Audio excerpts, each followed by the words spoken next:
Indian express ഇന്ന് പുറത്തുവിട്ട ഒരു സുപ്രധാന വാർത്ത SIR സംബന്ധിച്ച് തെരഞ്ഞെടുപ്പ് കമ്മീഷൻ തയ്യാറാക്കിയ ഉത്തരവിൽ കമ്മീഷൻ അംഗമായ സുഖ്ബീർ സിംഗ് സന്ധു എഴുതിയ വിയോജനക്കുറിപ്പാണ്. വോട്ടർമാരുടെ പൗരത്വം നിർണ്ണയിക്കാനുള്ള തെരഞ്ഞെടുപ്പ് കമ്മീഷന്റെ ശ്രമം യഥാർത്ഥ പൗരന്മാരുടെ അവകാശങ്ങൾ ഹനിക്കരുത് എന്നാണ് സന്ധു ചൂണ്ടിക്കാട്ടിയത്. സന്ധുവിന്റെ വിയോജനക്കുറിപ്പ് പരിഗണിച്ച് തിരുത്തൽ വരുത്തിയെങ്കിലും തെരഞ്ഞെടുപ്പ് കമ്മീഷൻ ധൃതി പിടിച്ച് ആ വാചകം വേണ്ട രീതിയിൽ തെറ്റില്ലാതെ ഉത്തരവിൽ ഉൾപ്പെടുത്താൻ സാധിച്ചില്ല എന്നാണ്. ഇന്ന് SIR സംബന്ധിച്ച കേരളത്തിന്റെ ഹർജിയിൽ സമയപരിധി നീട്ടി നൽകാൻ കോടതി കമ്മീഷനോട് ആവശ്യപ്പെട്ടിട്ടുണ്ട്. SIRൽ നിർണായകമായ ഒരു ഇടപെടൽ സുപ്രീം കോടതിയിൽ നിന്നുണ്ടായിട്ടില്ല. രാജ്യത്ത് ഇതുവരെ 33 BLOമാരാണ് SIR പ്രക്രിയയ്ക്കിടെ മരിച്ചത്. ജനാധിപത്യ ഇന്ത്യ നേരിടുന്ന ഈ പുതിയ പ്രതിസന്ധിയെ രാഷ്ട്രീയ കക്ഷികൾ എത്ര ഗൗരവത്തിൽ എടുക്കുന്നുണ്ട്? സ്വാഗതം സ്പെഷ്യൽ എഡിഷനിലേക്ക്. നമ്മുടെ അതിഥികളായി CPM വക്താവ് നിതീഷ് നാരായണൻ, കോൺഗ്രസ് വക്താവ് VR അനൂപ്, പലതു നിരീക്ഷകൻ ഷാവു പ്രസാദ്, നിയമവിദഗ്ധൻ പ്രശാന്ത് പത്മനാഭൻ എന്നിവർ.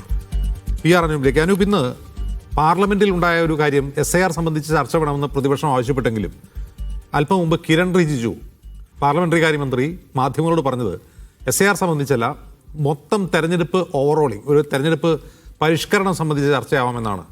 അതിൽ ഒരു രാജ്യം ഒരു തെരഞ്ഞെടുപ്പ് മുതൽ വോട്ടർ ലിസ്റ്റിലെ ആധാർ കാർഡ് ബന്ധിപ്പിക്കൽ മുതൽ ഒരുപാട് കാര്യങ്ങളുണ്ട്. അതായത് കേന്ദ്ര സർക്കാർ ഇതുമായി മുന്നോട്ടാണ്, തെരഞ്ഞെടുപ്പ് കമ്മീഷൻ വേറെ രീതിയിലും മുന്നോട്ടാണ്. പ്രതിപക്ഷം എന്ത് ചെയ്യും?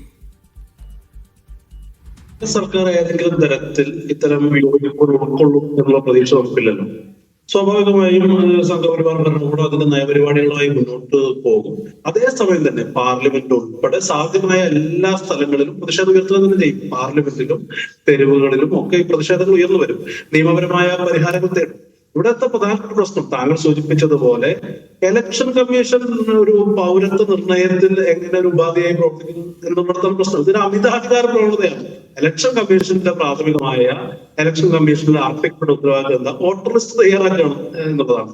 അതിന് പകരം ഇലക്ഷൻ കമ്മീഷൻ പൗരത്വ നിർണയത്തിന് അതിന്റെ ഒരു ഏജൻസിയായി പ്രവർത്തിക്കുന്നു എന്നുള്ളതാണ് പ്രധാനപ്പെട്ട പ്രശ്നം.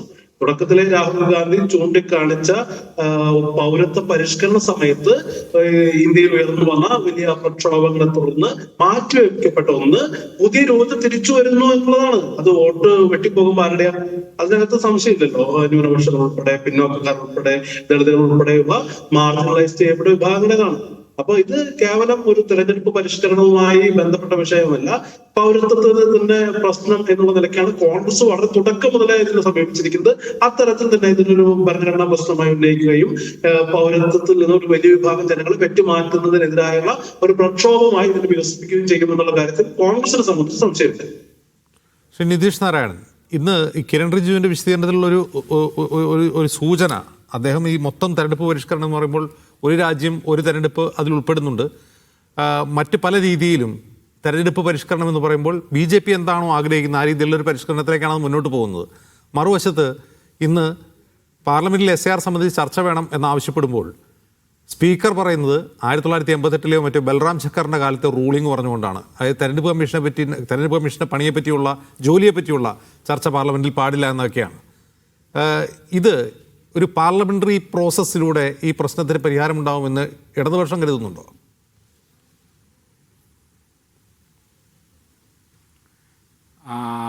ഇത് SIRൻ്റെ പ്രശ്നത്തെ മാത്രമായിട്ടല്ല കാണേണ്ടത് എന്നുള്ളതാണ് അതിൻ്റെ നേരിട്ടിട്ടുള്ള ഒരു ഉത്തരം. അത് പാർലമെൻ്ററി പ്രൊസീജിയർ കൊണ്ട് മാത്രം മറികടക്കാൻ വേണ്ടി പറ്റുമോ എന്ന് ചോദിച്ചു കഴിഞ്ഞാൽ പറ്റില്ല എന്നുള്ളതാണ് അതിൻ്റെ ഉത്തരം. പക്ഷേ ഇന്ന് ഈ നേരത്തെ സൂചിപ്പിച്ച ചോദ്യത്തിലുള്ള ഈ പരാമർശത്തിലുള്ള ഒരു അപകടം എന്താണെന്ന് വെച്ച് കഴിഞ്ഞാൽ, ഇന്ത്യയിൽ നടക്കുന്ന കാര്യങ്ങൾ ചർച്ച ചെയ്യാനുള്ളൊരു വേദിയായി പാർലമെൻറ്റിനെ മാറ്റണ്ട എന്നുള്ളൊരു ധ്വനി കൂടി അതിൽ വരികയാണ്.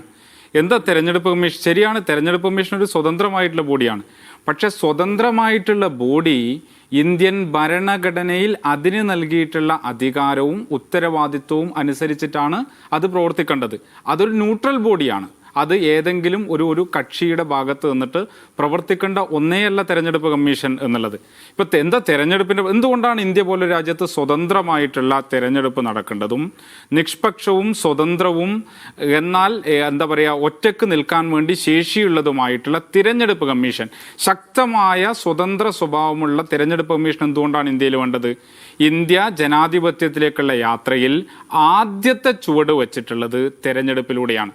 അതുകൊണ്ടാണ് ഈ അംബേദ്കറൊക്കെ പറയുന്നത് അദ്ദേഹത്തിൻ്റെ അവസാനത്തെ ഈ ഇന്ത്യൻ ഭരണഘടന സമർപ്പിച്ചുകൊണ്ട് ഇന്ത്യ റിപ്പബ്ലിക്കാക്കി പ്രഖ്യാപിക്കപ്പെടുന്നതിന് തൊട്ട് മുമ്പ് അംബേദ്കർ നടന്നൊരു പ്രസംഗമുണ്ടല്ലോ. ആ പ്രസംഗത്തിൽ അംബേദ്കർ സൂചിപ്പിക്കുന്ന ഒരു കാര്യമുണ്ട്. ഇന്ത്യയിൽ ഇന്നുള്ളത്, അതായത് നമ്മൾ ഈ ഭരണഘടന രംഗത്ത് വരുന്നതോടുകൂടിയിട്ട് ഇന്ത്യയിലെ ജനങ്ങൾക്ക് പ്രാപ്യമാകാൻ വേണ്ടി പോകുന്നത് രാഷ്ട്രീയമായിട്ടുള്ള സമത്വം മാത്രമാണ് എന്നാണ് അദ്ദേഹം പറയുന്നത്. അതിന് അദ്ദേഹം ചൂണ്ടിക്കാട്ടുന്ന കാര്യം എല്ലാവർക്കും വോട്ടുണ്ടാകും, എല്ലാ വോട്ടിനും ഒരേ മൂല്യമായിരിക്കും ഉണ്ടായിരിക്കുക എന്നുള്ളതാണ്. അതായത് 1 man 1 vote 1 value എന്നുള്ളത്. അത് അന്നത്തെ കാലത്ത് വലിയ ഒരു പ്രഖ്യാപനമാണ്.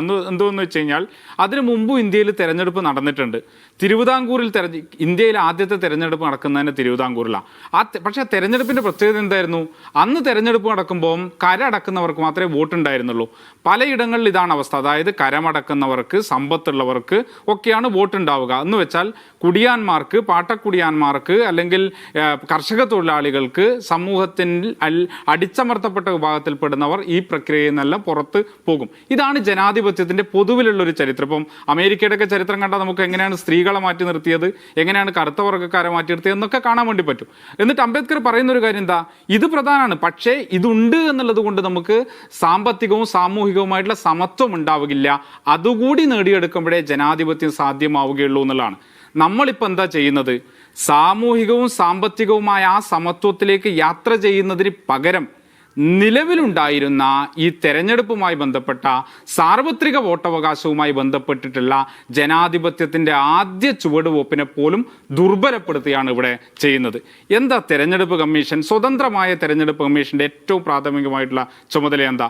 ഒരു സംശയവും പാടില്ല. ജനാധിപത്യത്തിൽ പരമാവധി ആളുകളെ, അതായത് ഇന്ത്യൻ ഭരണഘടന അംഗീകരിക്കുന്ന, അതായത് പൗരരായിട്ടുള്ള മുഴുവൻ ആളുകൾക്കും തിരഞ്ഞെടുപ്പ് പ്രക്രിയയുടെ ഭാഗമായിട്ട് അവർ മാറുന്നു എന്നുള്ളത് ഉറപ്പിക്കാൻ വേണ്ടത്. അങ്ങനെ പ്രവർത്തിക്കുമ്പോൾ തെരഞ്ഞെടുപ്പ് കമ്മീഷൻ ആദ്യം ആരുടെ കൂടെയാണ് നിൽക്കേണ്ടത്? ഏറ്റവും ആദ്യം കൂടെ നിൽക്കേണ്ടത് ഈ പ്രോസസ്സിൽ നിന്ന് പുറന്തള്ളപ്പെടാൻ വേണ്ടിയിട്ട് പല കാരണങ്ങളാൽ, അവരുടെ സാമൂഹികമായ പിന്നോക്കാവസ്ഥ കൊണ്ട്, സാമ്പത്തികമായ പിന്നോക്കാവസ്ഥ കൊണ്ട്, അവരുടെ ചരിത്രപരമായിട്ടുള്ള കാരണങ്ങൾ കൊണ്ട് പുറന്തള്ളപ്പെടാൻ സാധ്യതയുള്ള മനുഷ്യരെ, ദുർബലരായ വിഭാഗങ്ങൾക്ക് അവരുടെ ശബ്ദം കേൾപ്പിക്കാൻ, അവരുടെ ഇടം ഇതിൽ ഉണ്ടാക്കുക എന്നുള്ളതാണ് തിരഞ്ഞെടുപ്പ് കമ്മീഷൻ ചെയ്യേണ്ടത്. അതുകൊണ്ടാണ് തിരഞ്ഞെടുപ്പ് കമ്മീഷൻ നിഷ്പക്ഷമായി, സ്വതന്ത്രമായിട്ട്, ശക്തമായിട്ട് നിൽക്കാൻ വേണ്ടിയിട്ട് സാധിക്കേണ്ടത്. നിർഭാഗ്യവശാൽ ഇന്നെന്താ ഇന്ത്യയിൽ നടക്കുന്നത്? ഇന്ന് ഇന്ത്യയിൽ നടക്കുന്നത് എന്താണോ ഭരണകൂടത്തിന് താല്പര്യമുള്ളത് അതിനനുസരിച്ചിട്ട് പ്രവർത്തിക്കുന്ന ഒന്നായിട്ട് മാത്രം തിരഞ്ഞെടുപ്പ് കമ്മീഷൻ മാറുകയാണ്. തിരഞ്ഞെടുപ്പ് കമ്മീഷൻ മറുപടി ജനങ്ങളോട് പറയുമ്പോഴാണ് ജനങ്ങൾക്ക് വിശ്വാസം ഉണ്ടാവുക. തിരഞ്ഞെടുപ്പ് കമ്മീഷൻ ഒരു ഭരണഘടനാ സ്ഥാപനമാണ്, ഒരു ജനാധിപത്യ സ്ഥാപനമാണ്. ഭരണഘടനാ സ്ഥാപനങ്ങൾ, ജനാധിപത്യ സ്ഥാപനങ്ങൾ സുതാര്യമായിരിക്കണം. ജനങ്ങളുടെ മുന്നിൽ സംശയങ്ങളില്ലാത്ത രീതിയിൽ മറുപടി പറയാൻ വേണ്ടി പറ്റുന്ന ഒന്നായി മാറണം. അത് ചെയ്യുന്നില്ല എന്നുള്ളതാണ് SIRന്റെ ഒരു പ്രത്യേകത. ഉദാഹരണത്തിന് ഇപ്പോൾ ബീഹാറിൽ നടപ്പിലാക്കിയല്ലോ. ബീഹാറിൽ നടപ്പിലാക്കിയതിന് ശേഷം എന്താണ് അവിടെ വന്നിട്ടുള്ള മാറ്റം? ആരാണ് ഈ വോട്ടേഴ്സ് ലിസ്റ്റിൽ നിന്ന് മാറ്റി നിർത്തപ്പെട്ടിട്ടുള്ളത്? ഇങ്ങനെയുള്ള ഒരു ചോദ്യത്തിനും തെരഞ്ഞെടുപ്പ് കമ്മീഷൻ ഇതുവരെ കൃത്യമായിട്ടുള്ളൊരു മറുപടി പറഞ്ഞിട്ടില്ല. ഇപ്പം മുന്നിൽ വരുന്ന ഒരു പ്രശ്നം എന്താണ്? 12 സംസ്ഥാനങ്ങളിൽ SIR നടപ്പിലാക്കാൻ വേണ്ടിയിട്ട് പറയുകയാണ്. പക്ഷേ ഈ സംസ്ഥാനങ്ങളിൽ അടുത്ത വർഷം തെരഞ്ഞെടുപ്പ് നടക്കുന്ന ആസാമില്ല. എന്തുകൊണ്ടാണ് ആസാം ഇല്ലാത്തത്? സ്വാഭാവികമായിട്ടും വലിയ സംശയം ആളുകൾക്കുള്ളിലുണ്ടാവും. കാരണം NRC അവിടെ നടപ്പിലാക്കപ്പെട്ട് കഴിഞ്ഞു. അതിൻ്റെ ഭാഗമായിട്ടുള്ള കണക്കുകൾ പുറത്തു വന്നിട്ടുണ്ട്. ആ കണക്ക് വെച്ചിട്ടാണ് ഇപ്പോൾ ഇലക്ഷൻ കമ്മീഷൻ ഇത് ചെയ്യാത്തത് എന്നുള്ള ആശങ്കകൾ വരും. ഉത്തരം പറയാത്ത, മറുപടി നൽകാത്ത, വ്യക്തത വരുത്താത്ത, ജനങ്ങളെ വിശ്വാസത്തിലെടുക്കാത്ത ഭരണഘടനാ സ്ഥാപനങ്ങൾ ഭരണവർഗത്തിൻ്റെ താല്പര്യം നടപ്പിലാക്കാൻ വേണ്ടി പോകുന്ന ഒന്നായിരിക്കും. അതിനെയാണ് ചോദ്യം ചെയ്യുന്നത്. അതുകൊണ്ടാണിത് ചോദ്യം ചെയ്യപ്പെടുകയും വേണ്ടി ചെയ്യേണ്ടതും ചർച്ച ചെയ്യപ്പെടേണ്ടത്. ഇവിടെ പാർലമെന്റിൽ ചർച്ച ചെയ്യപ്പെടണം. അതുകൊണ്ടാണ് പാർലമെന്റിൽ ചർച്ച ചെയ്യപ്പെടേണ്ടത്. ഇത് അട്ടിമറിക്കപ്പെടുമ്പോഴാണ് പാർലമെന്റിൽ ചർച്ച ചെയ്യപ്പെടുകയും എല്ലാവരുടെയും ശബ്ദം കേൾക്കുന്നുവെന്ന് ഉറപ്പിക്കുകയും വേണ്ടത്. അവിടെ പ്രതിപക്ഷത്തിന് സംശയമുണ്ടെങ്കിൽ ആ സംശയം ദൂരീകരിക്കാൻ വേണ്ടിയിട്ടല്ലേ ഗവൺമെന്റ് തയ്യാറാകേണ്ടത്? അത് തയ്യാറാകുന്നില്ല എന്നുള്ളത് എടുത്താണ് പാർലമെന്റിന്റെ പങ്കിനെ അട്ടിമറിക്കുന്നുവെന്ന് ആവർത്തിച്ച് പറയേണ്ടി വരുന്നത്. ശരി, ശ്രീ ഷാബു പ്രസാദ്, ഈ പ്രതിപക്ഷം ഉന്നയിക്കുന്ന SIRനെ സംബന്ധിച്ചുള്ള ആശങ്കകൾ BJP വയ്ക്കുന്നില്ല, അല്ലെങ്കിൽ ഭരണകക്ഷി അത് ഷെയർ ചെയ്യുന്നില്ല. ഓക്കെ, പക്ഷേ ഇന്ന് പാർലമെന്റിന് ഉന്നയിക്കേണ്ട ഒരു പ്രധാനപ്പെട്ട പ്രശ്നം 29 ദിവസമായി ഈ രണ്ടാം ഘട്ടത്തിൽ 12 സംസ്ഥാനങ്ങളിൽ നടക്കുന്ന SIR പ്രക്രിയ തുടങ്ങിയിട്ട് 33 BLOമാരാണ് ആത്മഹത്യ ചെയ്തത് അല്ലെങ്കിൽ മരിച്ചത്. ഇത് പാർലമെന്റിൽ ചർച്ച ചെയ്യേണ്ട ഒരു വിഷയമല്ലേ?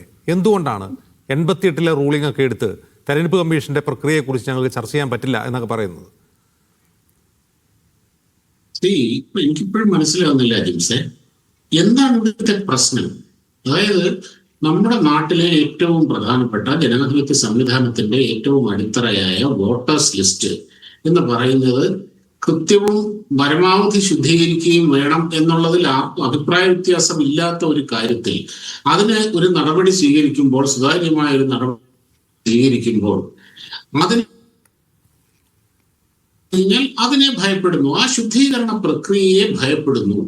ആ ശുദ്ധീകരണ പ്രക്രിയ നടന്നു കഴിഞ്ഞാൽ തങ്ങൾക്ക് എന്തെങ്കിലും അപകടം സംഭവിക്കുമോ എന്ന് ഭയപ്പെടുന്നവരാണ് അതിനെ എതിർക്കുന്നത്.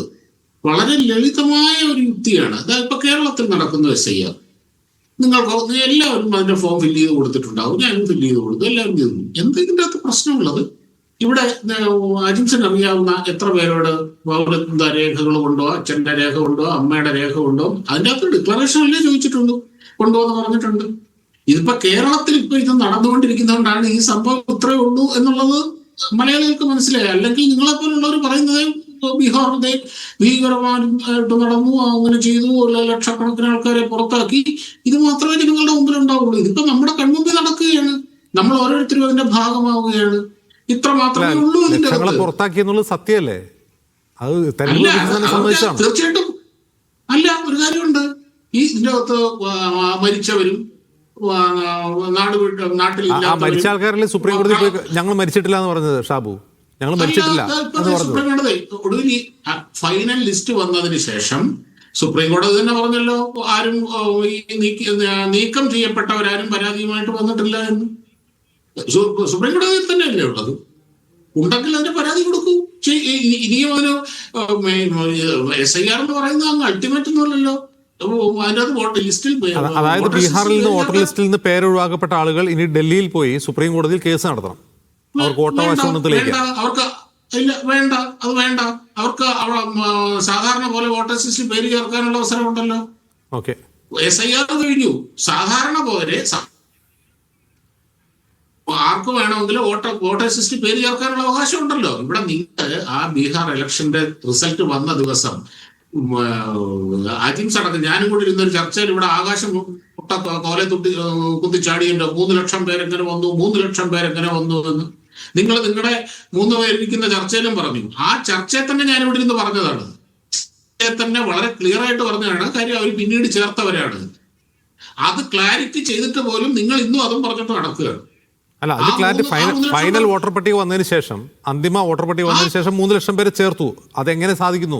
നിയമം അതിനെ അനുവദിക്കുന്നു എന്നൊക്കെയാണ് തെരഞ്ഞെടുപ്പ് കമ്മീഷൻ പറയുന്നത്. അവിടെയാണല്ലോ പ്രശ്നം. അതിന് സുതാര്യതയില്ലായ്മയുണ്ട്. ഒരു സുതാര്യതയില്ലായ്മ എപ്പോ വേണേ ആർക്ക് വേണമെങ്കിൽ വോട്ടേഴ്സ് ലിസ്റ്റിൽ പേര് ചേർക്കാമല്ലോ. അതാണ് തൃശ്ശൂർ നടന്നത്. തൃശ്ശൂർ നടന്നു. അതാണ് ഷാബു പ്രസാദ്. തൃശ്ശൂർ നടന്നത് അങ്ങനെയാണ്. ആ തൃശ്ശൂർ അങ്ങനെ നടന്നപ്പോഴാണ് തിരുവനന്തപുരത്ത് നിന്നും കൊല്ലത്ത് നിന്നും ഒറ്റപ്പാലത്ത് നിന്ന് കാളിലൊന്നും വോട്ട് ചെയ്തിട്ട് പോയത്.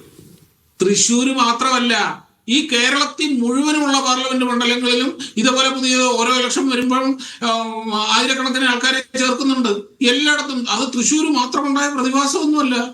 തൃശ്ശൂരും കോഴിക്കോട്ടും മലപ്പുറത്തും തിരുവനന്തപുരത്തും ഒക്കെ ആയിരക്കണക്കിന് ആൾക്കാരെ ചേർത്തിട്ടുണ്ട്. നിങ്ങൾക്ക് തൃശ്ശൂർ കാണാനുള്ള കണ്ണ് മാത്രമേ ഉണ്ടായെന്നുള്ളത് എന്റെ തൃശ്ശൂരാണ് ഈ കൊല്ലത്തും ഒറ്റപ്പാലത്തും തിരുവനന്തപുരത്തും വന്ന ആൾ വോട്ട് ചെയ്തത്. ബാക്കിയുള്ളിടത്തൊന്നും നിങ്ങൾ അന്വേഷിച്ചിട്ടില്ല. അതുകൊണ്ടാണ് നിങ്ങൾക്ക് തൃശ്ശൂരിനോട് പ്രത്യേക താല്പര്യമുള്ളതുകൊണ്ട് നിങ്ങൾ തൃശ്ശൂർ അന്വേഷിക്കുന്നു. ബാക്കിയുള്ള മണ്ഡലങ്ങളിൽ എന്താ നിങ്ങൾ അന്വേഷിക്കാത്തത്? അല്ല, ബാക്കിയുള്ള മണ്ഡലങ്ങളിൽ ഉണ്ടെങ്കിൽ BJPക്ക് അതിൽ പ്രശ്നം ഉണ്ടാവണ്ടേ? അവർക്ക് പ്രശ്നമില്ല. ഇത് ഈ കേരളം BJPക്ക് പ്രശ്നമില്ലെന്നേ. ഇത് ഓരോ തെരഞ്ഞെടുപ്പ് വരുമ്പോൾ, ഓരോ തെരഞ്ഞെടുപ്പ് കാലത്തും അല്ലെങ്കിൽ അതിനു മുമ്പായിട്ട് വോട്ടേഴ്സ് ലിസ്റ്റിലെ ആൾക്കാരെ ചേർക്കുക, പുതിയ ആൾക്കാരെ ചേർക്കുക എന്നുള്ളത് എല്ലാ പാർട്ടിക്കാരും സ്ഥിരമായിട്ട് ചെയ്യുന്ന കാര്യമാണത്. അതിൻ്റെ അകത്ത് പ്രത്യേകിച്ച് അത്ഭുതമൊന്നുമില്ല. അല്ല ഷാബു പ്രസാദ്, ഇപ്പൊ ബീഹാർ തെരഞ്ഞെടുപ്പ് തന്നെ ഉദാഹരണമായിട്ട് എടുത്താൽ, ഒരാൾ ഡൽഹിയിൽ വോട്ട് ചെയ്യുന്നു, ഹരിയാനയിൽ വോട്ട് ചെയ്യുന്നു, ബീഹാറിലും പോയി വോട്ട് ചെയ്യുന്നു. 3 സംസ്ഥാനങ്ങളിലൊക്കെ 2 വർഷത്തിനിടവേളയിൽ വോട്ട് ചെയ്യുകയാണ്. ഇവിടുത്തെ നിയമം ഒരു കാര്യമുണ്ട്, താമസം മാറിക്കഴിഞ്ഞാൽ 6 മാസം ഇത്ര സമയത്തിനുള്ളിൽ ചെയ്യാനുള്ള നിയമം അവിടെ ഉണ്ടെങ്കിൽ, നിയമം അതിനെ അനുവദിക്കുന്നുണ്ടെങ്കിൽ ചെയ്യും തന്നെ. ഇനി അത് നിയമവിരുദ്ധമാണെങ്കിൽ ഇവിടെ അതിൻ്റെതായ ബോർഡുകളിൽ പരാതി കൊടുക്കുക. ഓക്കെ, അപ്പൊ ഈ പ്രതിപക്ഷത്തിന് തെരഞ്ഞെടുപ്പ് പ്രക്രിയയിലുള്ള അവിശ്വാസം ഭരണപക്ഷത്തെ സംബന്ധിച്ചൊരു പ്രശ്നമേ അല്ല. അവരെന്തെങ്കിലും പറഞ്ഞോട്ടെ എന്നായിരിക്കും. അത്രേ ഉള്ളൂ കാര്യം. പ്രതിപക്ഷത്തെ വിശ്വസിപ്പിച്ചുകൊണ്ട് പ്രതിപക്ഷത്തിനെയും നിങ്ങളെ പോലുള്ളവരെയൊക്കെ വിശ്വസിപ്പിക്കുന്ന സമയം കൊണ്ട് ഈ അതിനെക്കാട്ടിൽ എളുപ്പം റോഡ് സൈഡിലെ മയിൽക്കുറ്റിയെ പക്ഷേ കോൺഗ്രസ് ഭരിച്ചുകൊണ്ടിരുന്നപ്പോൾ അങ്ങനെ ആയിരുന്നില്ല ഷാഹു പ്രസാദ്. LK അഡ്വാണി പാർലമെന്റിൽ ഒരു പ്രശ്നം പറഞ്ഞു, EVM കുറിച്ച് ഒരു പ്രശ്നം ഉന്നയിച്ചു. അത് സീരിയസ് ആയിട്ട് പാർലമെന്റിൽ ചർച്ച ചെയ്തു, EVM കുറിച്ച് പാർലമെന്റിൽ ചർച്ച ചെയ്തു. എന്ന് മാത്രമല്ല സർക്കാർ അതിൽ പ്രമേയം പാസാക്കി തെരഞ്ഞെടുപ്പ് കമ്മീഷൻ VVPAT കൊണ്ടുവന്നു. അങ്ങനെയൊക്കെയാണ് ഇവിടെ ജനാധിപത്യം നടന്നത്. ഈ പ്രതിപക്ഷം എന്തെങ്കിലും പറഞ്ഞോട്ടെ എന്നൊരു സമീപനം, പ്രതിപക്ഷം എന്തെങ്കിലും പറഞ്ഞോട്ടെ എന്ന സമീപനം 2014 വരെ ഉണ്ടായിരുന്നില്ല. എന്ത് നിൽക്കൂ VVPAT എന്നാ കൊണ്ടുവന്നത് അത് പറയും. 2010 അല്ല VVPAT കൊണ്ടുവന്നത്. 2010 അല്ല VVPAT വരുന്നത് 2016. 2010 VVPAT ഇല്ല. അവിടെ ഇനി 2016 VVPAT കൊണ്ടുവരാൻ 2016 സാർവത്രികമായി VVPAT കൊണ്ടുവരാനിടയായ സാഹചര്യം എന്താണ്? ആരുടെയായിരുന്നു വിമർശനം? അതായത് EVM കുറിച്ച് ഇന്ത്യൻ പാർലമെന്റിൽ ആദ്യമായി വിമർശനം ഉയർത്തിയത് ആരാണ്? പാർലമെന്റിൽ വിമർശനം ഉയർത്തിയത് കോൺഗ്രസ് പാർട്ടി. LK അഡ്വാണിയാണ് ഇന്ത്യൻ പാർലമെന്റിൽ EVM കുറിച്ച് സംസാരിച്ചത്. അന്ന് ഈ പ്രതിപക്ഷ EVM കുറിച്ച് വെറുതെ എന്താണ് സ്കെയർ മോങ്ങറിംഗ് നടത്തുകയാണെന്നായിരുന്നില്ല സർക്കാരിന്റെ സമീപനം. സർക്കാർ ആ വിമർശനത്തെ കേട്ടു, അവരത് കേട്ടു, ഇലക്ഷൻ കമ്മീഷൻ കേട്ടു. നിക്കൂ ഈ അദ്വാനി അദ്ദേഹത്തിന്റെ മാത്രം ടെക്നിക്കലി ആയിട്ടുള്ള ഒരാളല്ല പറഞ്ഞു. പക്ഷെ അതും പറഞ്ഞുകൊണ്ട് പാർലമെന്റ് ഇളക്കി മറിക്കുകയും ഈ നാട് നീളെ ഈ നമ്മുടെ തെരഞ്ഞെടുപ്പ് പ്രക്രിയയെ അപമാനിക്കുകയും ലോകം മുഴുവനും BJP MP ആയിരുന്ന GVL നരസിംഹറാവു ഒരു പുസ്തകം തന്നെ ഇറക്കി, ഡെമോക്രസി ഇൻ ഡേഞ്ചർ. അത്രയും ശക്തമായ ഒരു പുസ്തകത്തിന്റെ പേര് ഞാൻ കേട്ടിട്ടില്ല ഇതിനു മുമ്പ് ജനാധിപത്യത്തെ കുറിച്ച്. പറയുന്നത് ഇൻഡിവിജ്വലായിട്ട് ഈ നാട്ടാർക്കും പുസ്തകം എഴുതാം, അവരുടെ അഭിപ്രായങ്ങൾ പറയാം. പക്ഷെ ഒരു പ്രസ്ഥാനം മുഴുവനും, ഒരു പ്രധാന രാഷ്ട്രീയ പാർട്ടി, ഇത് BJP അത് ഓൺ ചെയ്തോ? BJP ഏറ്റെടുത്തുകൊണ്ട് നാട് നീളം നടന്നോ? LK അഡ്വാണി BJPയുടെ പാർലമെന്ററി പാർട്ടി ലീഡറാണെന്ന് അദ്ദേഹം പാർലമെന്റിൽ പ്രസംഗിച്ച കാര്യമാണ് ഞാൻ പറയുന്നത്. പാർലമെന്റിൽ അദ്ദേഹം പ്രസംഗിച്ച കാര്യമാണ്. അദ്ദേഹത്തിന്റെ അഭിപ്രായം പറയാൻ സ്വാതന്ത്ര്യമുണ്ട്. പക്ഷെ ഒരു പാർലമെന്റിനകത്ത് LK അഡ്വാണിയുടെ വ്യക്തിപരമായ അഭിപ്രായമാണോ പറയുന്നത്, BJPയുടെ നയമാണോ പറയുന്നത്? അദ്ദേഹം പ്രസംഗിക്കുമ്പോൾ അദ്ദേഹത്തിന്റെ കാഴ്ചപ്പാടാണ് പറയുന്നത്. ശരി. BJP ഒരു പ്രസ്ഥാനം എന്നുള്ള നിലയിൽ, ഒരു പ്രതിപക്ഷ പാർട്ടി എന്നുള്ള നിലയിൽ ഇപ്പോൾ ഈ പ്രതിപക്ഷ ഈ കോൺഗ്രസ്സുകാർ നാട് നീളെ കാണിച്ചുകൊണ്ടിരിക്കുന്ന ഈ രാജ്യത്തിനെ അപമാനിക്കുന്ന രീതിയിൽ BJP ചെയ്തിട്ടില്ല. തെരഞ്ഞെടുപ്പ് കമ്മീഷൻ ഇങ്ങനെ ചെയ്തിട്ടില്ല. ഇപ്പോൾ തെരഞ്ഞെടുപ്പ് കമ്മീഷൻ ചെയ്തുകൊണ്ടിരിക്കുന്നത് പോലെ മുൻകാലങ്ങളിൽ ചെയ്തിട്ടില്ല. കോൺഗ്രസിന്റെ ഒരു കാര്യം ഞാൻ പറയട്ടെ. എന്നാൽ ഞാൻ വേറൊരു ചരിത്രം നിങ്ങളെടുത്ത് പറയാം. 1991 ഇലക്ഷൻ നടന്നുകൊണ്ടിരിക്കുമ്പോഴാണ്, ഇലക്ഷന്റെ ഇടയിൽ വെച്ചാണ് രാജീവ് ഗാന്ധി കൊല്ലപ്പെടുന്നത്. ആദ്യത്തെ 5 ഘട്ടമുള്ള തെരഞ്ഞെടുപ്പിൽ ഒരു ഘട്ടം കഴിഞ്ഞപ്പോഴാണ് രാജീവ് ഗാന്ധി പ്രതിപക്ഷ നേതാവ് പോലുമല്ല. രാജീവ് ഗാന്ധി കൊല്ലപ്പെട്ടപ്പോൾ ആ മണ്ഡലത്തിലെ ഇലക്ഷൻ മാത്രം മാറ്റിവെക്കേണ്ട കാര്യം മാസത്തേക്കാണ് നീട്ടിവെച്ചത്. കോൺഗ്രസിന് ജയിക്കാനുള്ള സൗകര്യം. അദ്ദേഹം ഒരു മുൻ പ്രധാനമന്ത്രിയാണ്. ഷാഹു പ്രസാദ് ഒരു മുൻ പ്രധാനമന്ത്രിയാണ്. അദ്ദേഹം കൊല്ലപ്പെട്ടത് ഓട്ടോ ഇടിച്ചോ തെങ്ങിൽ നിന്ന് വീണോ അല്ല, ഒരു ടെററിസ്റ്റ് ആക്രമണത്തിലാണ്. അത് രാജ്യത്തിന് നേരെയുള്ള ആക്രമണമാണ്. അതൊന്നും അന്ന് BJPക്ക് പ്രശ്നമായിരുന്നിരിക്കില്ല. പക്ഷെ അത് രാജ്യത്തിന്റെ പ്രശ്നമാണ്. ഒരു മുൻ പ്രധാനമന്ത്രിയെ ഭീകരാക്രമണത്തിലൂടെ കൊലയപ്പെടുക എന്ന് പറഞ്ഞാൽ അതൊരു സീരിയസ് ഇഷ്യൂ ആയി തെരഞ്ഞെടുപ്പ് കമ്മീഷൻ കണ്ടു. BJP അത് പറഞ്ഞിട്ടില്ല. BJP അതിനെ മുതലെടുക്കാൻ അങ്ങനെയുള്ള വില കുറഞ്ഞ ആരോപണങ്ങൾക്ക് പോയിട്ടുമില്ല. അത് തെരഞ്ഞെടുപ്പ് കമ്മീഷൻ എന്തോ വീഴ്ചയായിട്ട് അങ്ങ് ചൂണ്ടിക്കാട്ടുമ്പോൾ പറഞ്ഞേ ഉള്ളൂ. അത് രാജ്യം നേരിട്ട ഒരു വലിയ വെല്ലുവിളിയാണ്, പ്രതിസന്ധിയാണ്. അദ്ദേഹം രാജ്യത്തിന് വേണ്ടി രക്തസാക്ഷിയായ ആളാണ്. അതെ, ഞാൻ പറയുന്നത് കേൾക്കൂ. അത് വേണമെങ്കിൽ എന്നിട്ട് പറയുന്നത് ഇനി പറഞ്ഞ TN ശേഷനെ എനിക്ക് വലിയ ബഹുമാനമാണ്. ആ TN ശേഷൻ റിട്ടയർ ചെയ്തതിന് ശേഷം കോൺഗ്രസിന്റെ സ്ഥാനാർത്ഥിയായി LK അദ്വാനിക്കെതിരെ മത്സരിച്ചിട്ടുണ്ട്. ഇവിടെ കോൺഗ്രസ് അപ്പോയിന്റ് ചെയ്ത മറ്റൊരു election commissioner MS Gill retire ചെയ്തതിനു ശേഷം കോൺഗ്രസിന്റെ MP ആയി പാർലമെന്റിൽ വന്ന് മന്ത്രിയായിരുന്നിട്ടുണ്ട്. ആ മന്ത്രി കാലത്താണ് അദ്ദേഹത്തിന്റെ കീഴിലുള്ള സ്പോർട്സ് വകുപ്പിൽ ഈ രാജ്യം കണ്ട ഏറ്റവും വലിയ അഴിമതികളിൽ ഒന്ന് നടന്നത്, CWC അഴിമതി. അല്ല, ഈ BJPയുടെ കാലത്ത്, മോദിയുടെ കാലത്ത് തെരഞ്ഞെടുപ്പ് കമ്മീഷൻ അംഗമായിരുന്ന ആൾ സീഷെൽസിലോ വിദേശ രാജ്യങ്ങളിൽ ഹൈക്കമ്മീഷണറായിട്ടുണ്ട്. നിങ്ങൾ മോശമൊന്നുമല്ല. അല്ല, ഞാനതല്ല പറഞ്ഞു. പക്ഷെ MP മന്ത്രിയൊക്കെ ആക്കി അഴിമതി നടത്തിയിട്ടില്ല.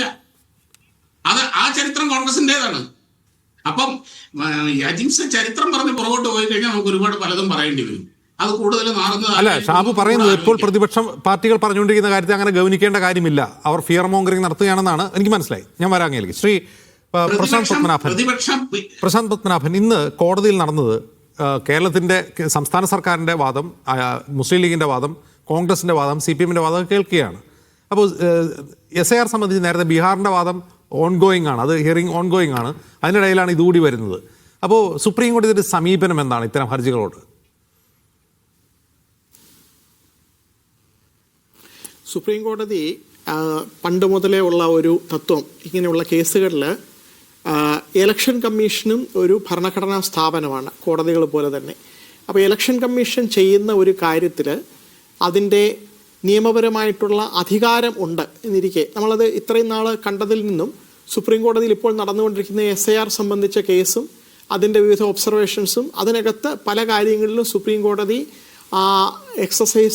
എക്സസീവായി പോകാതിരിക്കാൻ വേണ്ടിയിട്ട്, തടയിടാൻ വേണ്ടിയിട്ടുള്ള പല പല നിർദ്ദേശങ്ങൾ കാലാകാലമായിട്ട് കൊടുത്തു വരുന്നതൊക്കെ കണ്ടപ്പോൾ നമുക്ക് മനസ്സിലാകുന്നത് SIR പൂർണ്ണമായിട്ട് വേണ്ടെന്ന് വെക്കാൻ നിബന്ധന പറയുന്നില്ല. അങ്ങനെ കോടതി ഇതുവരെ പറഞ്ഞിട്ടില്ല. ഇലക്ഷൻ കമ്മീഷൻ്റെ അടുത്ത് ഇപ്പോൾ ഇത് പാടില്ല എന്ന് പറഞ്ഞ് മാറ്റിവെക്കാൻ പോലും നിർബന്ധം പിടിച്ചിട്ടില്ല. കേരള ഗവൺമെൻറ്റിൻ്റെ ഹർജിയിൽ പോലും തൽക്കാലത്തേക്ക് മാറ്റിവെക്കണമെന്നാണ് ആവശ്യം. ഈ SIR പ്രോസസ്സ് തന്നെ നിർത്തിവെക്കണമെന്നൊരാവശ്യം ഉന്നയിച്ചിട്ടില്ല ഗവൺമെൻറ്റിൻ്റെ ഹർജിയിൽ. പിന്നെ ഇന്ന് ശ്രീ ഹാരിസ് ബീരാൻ ഒരു പ്രത്യേക വിഷയം, നമ്മുടെ കേരളത്തിൽ 30-35 ലക്ഷത്തോളം ആളുകൾ കേരളത്തിന് വെളിയിൽ താമസിക്കുന്നത്, കൂടുതൽ പേര് മിഡിൽ ഈസ്റ്റിലൊക്കെ താമസിക്കുന്നവരാണ്. അവർ ഫിസിക്കൽ വെരിഫിക്കേഷൻ വരുമ്പോൾ വീട്ടിലുണ്ടാകണം എന്നൊക്കെ നിബന്ധന വെക്കുന്നത് പ്രാക്ടിക്കലായിട്ട് നടക്കാത്ത കാര്യമാണ്. അപ്പോൾ അത് അങ്ങനെയുള്ള കാര്യങ്ങളും കൂടെ പരിഗണിക്കണം. അതൊക്കെ കോടതി സമ്മതിച്ചു. കോടതി പറഞ്ഞ് ഇങ്ങനെയുള്ള കാര്യങ്ങളും കൂടി ഇലക്ഷൻ കമ്മീഷന് കൊടുക്കുന്ന ആ ഒരു നിവേദനത്തിൽ നിങ്ങൾ ഈ കാര്യങ്ങളും കൂടെ ഉന്നയിക്കാൻ പറഞ്ഞു. അതുകൂടാതെ നമ്മുടെ ആവശ്യം, ഒരു പ്രധാനപ്പെട്ട ആവശ്യം, എല്ലാ കേരളത്തിലെ മുഖ്യകക്ഷികളെല്ലാം ഒറ്റക്കെട്ടായിട്ട് ആവശ്യപ്പെട്ടത് ഈ തദ്ദേശ സ്വയംഭരണ സ്ഥാപനങ്ങളിലേക്കുള്ള ഇലക്ഷൻ നടക്കുന്നത്, അതിൻ്റെ ഇടയിൽ ഈ എന്യൂമറേഷൻ ഫോം സബ്മിറ്റ് ചെയ്യാനുള്ള ആ ലാസ്റ്റ് ഡേറ്റ് എന്നുള്ളത് നീട്ടിക്കൊടുക്കണമെന്ന് ആവശ്യപ്പെട്ടു. കോടതി അത് വളരെ ജസ്റ്റ് ആയിട്ടുള്ളൊരു ആവശ്യമാണ്, റീസണബിൾ ആയിട്ടുള്ളൊരു ആവശ്യമാണ്. അതുകൊണ്ട് അത് പരിഗണിക്കണം. ഇലക്ഷൻ കമ്മീഷൻ അത് സംബന്ധിച്ച് അപേക്ഷ കൊടുക്കുക, കമ്മീഷൻ അത് ഒറ്റ ദിവസത്തിനകത്ത് തീരുമാനം എടുക്കുക എന്നുള്ള ഒരു നിർദ്ദേശം കൊടുത്തിട്ടുണ്ട്. അതിൽ ഈ ഗവൺമെൻറ് ഓഫീസേഴ്സൊക്കെ ഓവർ ബർഡൻഡാണ്. നേരത്തെ താങ്കൾ സൂചിപ്പിച്ചതുപോലെ രാജ്യത്തെമ്പാടും എത്രയോ പേര് ആത്മഹത്യ ചെയ്യുന്നു. അതിൽ ചിലർ വർക്ക് പ്രഷർ കാരണം അവർക്ക് അസുഖം വരുന്നു, അങ്ങനെയൊക്കെയുള്ള കാര്യങ്ങൾ. അപ്പോൾ ഇതിൽ ഇത്ര പെട്ടെന്ന് ഇങ്ങനെ ഒരു ഇത് കിടക്കുന്നു. എന്നിട്ട് പാർലമെൻറ്റിൽ ഇത് ചർച്ച ചെയ്യാൻ തയ്യാറാകുന്നുമില്ല. അതാണ് അതിൽ ഏറ്റവും വലിയ അത്ഭുതം. നമുക്ക് മീഡിയ വണ്ണിൽ ഇത് ചർച്ച ചെയ്യാം, ജനാധിപത്യ രാജ്യമാണ്. പക്ഷേ പാർലമെൻറ്റിൽ പ്രതിപക്ഷ കക്ഷികൾ ആവശ്യപ്പെടുന്ന വളരെ പ്രധാനപ്പെട്ട ഒരു വിഷയത്തിൽ ഇലക്ഷൻ കമ്മീഷൻ നടത്തിക്കൊണ്ടുപോകുന്ന ഇപ്പോൾ ഇത്ര ഇൻറ്റൻസീവായിട്ടുള്ളൊരു റിവിഷൻ നടത്തുന്നു. അതിനകത്ത് കുറേ കുറ്റങ്ങളും കുറവുകളും ഉണ്ടെന്നും അതിനകത്ത് നമുക്ക് രാഷ്ട്രീയപരമായിട്ടുള്ള വിയോജിപ്പുകളുണ്ടെന്നും ഭരണപക്ഷത്തെ അറിയിക്കുമ്പോൾ അത് ചർച്ചയ്ക്ക് അതിന് തയ്യാറാകാതെ ബാക്കി പല വിഷയങ്ങളാണ്. വന്ദേ മാതരത്തെപ്പറ്റി ചർച്ച ചെയ്യണം, അല്ലെങ്കിൽ 1 നേഷൻ 1 ഇലക്ഷൻ, ഇതൊക്കെ ചർച്ച ചെയ്യണമെന്നൊക്കെയാണ് ഗവൺമെൻറ് പറയുന്നത്. അപ്പോൾ ഇത് ഇത്രയും ഗൗരവതരമായിട്ടുള്ള, ഇപ്പോൾ നേരത്തെ ശ്രീ ഷാബു പ്രസാദ് ചൂണ്ടിക്കാണിച്ച ഒരു കാര്യം, അദ്ദേഹം പറയുന്നത് ഞങ്ങൾ മുന്നോട്ട് പോകുന്നു, ഗവൺമെൻറ്റിന് അല്ലെങ്കിൽ ഇലക്ഷൻ കമ്മീഷനൊക്കെ ഉള്ള അധികാരത്തെ ആരും ചോദ്യം ചെയ്യുന്നില്ല. അധികാരം വിനിയോഗിക്കുമ്പോൾ താങ്കൾ സൂചിപ്പിച്ചതുപോലെ ജനാധിപത്യപരമായിട്ടുള്ള മാർഗത്തിൽ കൂടി പോകുമ്പോൾ അവിടെ എല്ലാവരെയും വിശ്വാസത്തിലെടുക്കുക എന്നുള്ളൊരു കാര്യമുണ്ട്. പിന്നെ പലരും ഇതിനകത്ത് എന്തുകൊണ്ട് കോടതി വന്നുകൂടാ, പെട്ടെന്ന് കേസ് കൊടുത്താൽ പോരെ എന്നൊക്കെ ചോദിക്കുമ്പോൾ അതിനകത്ത് മനസ്സിലാക്കേണ്ടത് ഏറ്റവും കൂടുതൽ ഒരു ഡിസഡ്വാൻറ്റേജ് ആയിട്ടുള്ള ആളുകൾ, അതിനകത്ത് ഏറ്റവും പിന്നെ സ്ത്രീകൾ, അല്ലെങ്കിൽ അതിനകത്ത് വോട്ടേഴ്സ് പട്ടികയിലൊന്നും പേരില്ലാത്തതെന്ന് പറയുന്നത് തീരെ അത്രയ്ക്കും അവരുടെ അവകാശങ്ങൾ കോടതിയിൽ വന്ന് സ്ഥാപിക്കാൻ തക്ക കഴിവുള്ളവരോ അല്ലെങ്കിൽ പെട്ടെന്ന് അതിന് വേണ്ടിയിട്ട് വിജിലൻ്റ് ആയിട്ടിരിക്കുന്നവരൊന്നും അല്ല. ചെറിയ ജോലികൾക്ക് പോകുന്നവരും. ഇപ്പോൾ ബീഹാറിലെ ഒരു പ്രോസസ്സ് എടുക്കുക, ഇതിനകത്ത് ഇലക്ഷൻ കമ്മീഷൻ്റെ ദുരുദ്ദേശം എന്നുള്ള ഭാഗം മാറ്റി വെച്ചിട്ട് നമുക്ക് നിയമപരമായിട്ട് മാത്രം നോക്കിയാൽ പോലും അവിടെ 65 ലക്ഷത്തോളം ആളുകളെയാണ് ബീഹാറിലെ ആ SIR കഴിഞ്ഞപ്പോൾ ഒഴിവാക്കിയത്, പട്ടികയിൽ നിന്ന് ഒഴിവാക്കിയത്. അപ്പോൾ അത് മനസ്സിലാക്കേണ്ടത് എന്താണ്, എവിടെയോ ഒരു സീരിയസ് ആയിട്ടുള്ള പ്രശ്നമുണ്ട്. ഇന്ത്യ ഏറ്റവും വലിയ ജനാധിപത്യ രാജ്യമാണ്. ഇലക്ഷൻ പ്രോസസ്സ് ഇത്ര ഭംഗിയായിട്ടാണ് നടത്തിക്കൊണ്ടു പോകുന്നത്.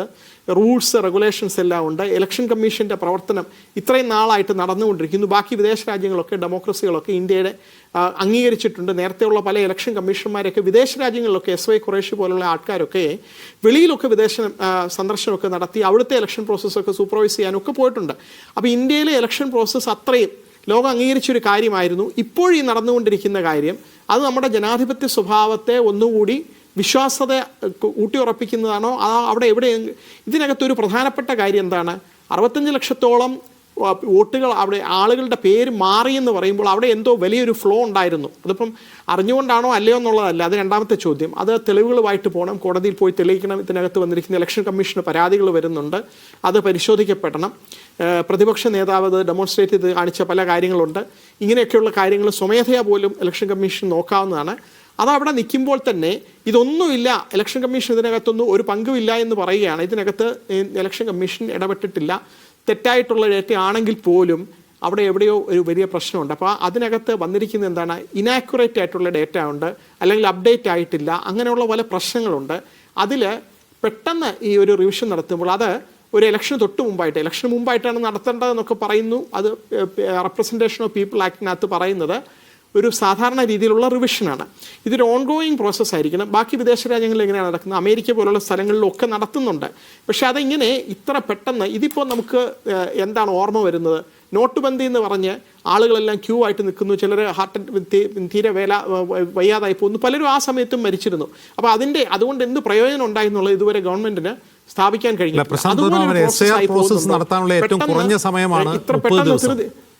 കുറഞ്ഞ സമയം 30 ദിവസമാണ്. അപ്പോൾ കുറഞ്ഞ സമയത്തിനുള്ളിൽ തന്നെ എല്ലായിടത്തും നടത്തണമെന്നൊരു പിടിവാശി തെരഞ്ഞെടുപ്പ് കമ്മീഷൻ വരുന്നതുകൊണ്ടാകാം.